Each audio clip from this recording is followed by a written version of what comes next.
Does the Jodi Arias jury have anything to apologize for? Let me start with you, Pat. No, absolutely not. You know what? I've heard a lot of hate spewed toward these people. I think that's incredibly unfair. It's American to disagree. It's American to wish there was something else that had happened. It's un-American to be so hateful, to want blood sport. This is the answer. This is what they've decided. They acted in good faith. Now we must move on and hope that she can perhaps do some good behind bars. Judge Larry, I'm so curious to get the view from the bench here, because these jurors were just doing their jobs, yet for some reason they feel the need to apologize, some of them anyway. Should they in any way? I don't get that. No, the jurors worked very hard. They performed their civic duty. Yes. And without a jury, we couldn't function in the criminal justice system. They did come to a decision, the jury.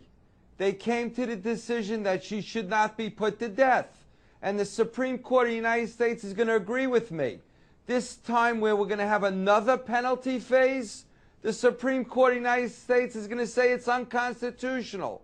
Therefore, this jury came to a decision. It said no death.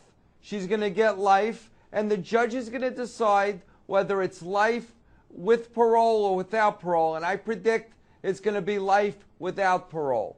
Well, it's going to be interesting to see how that plays out. What were you saying, Pat? You agreeing with that?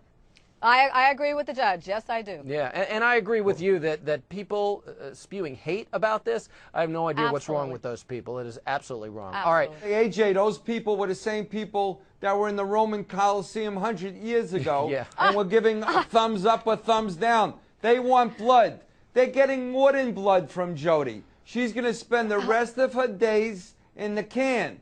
And it's ugly. Your Honor, in the can. I agree with you. I agree with you. It's like the Christians and the Lions, like they want to see blood spewed. The system has spoken. It worked. It may not work the way everybody wants it to, but we have to accept that these people worked hard and took this life or death matter to heart. Just listen to how reasonable that juror sounded. Yeah, and listen, people would have been very upset, and there probably would have been more hate if there wasn't a conviction. There was a conviction, of course, for Jodi Arias.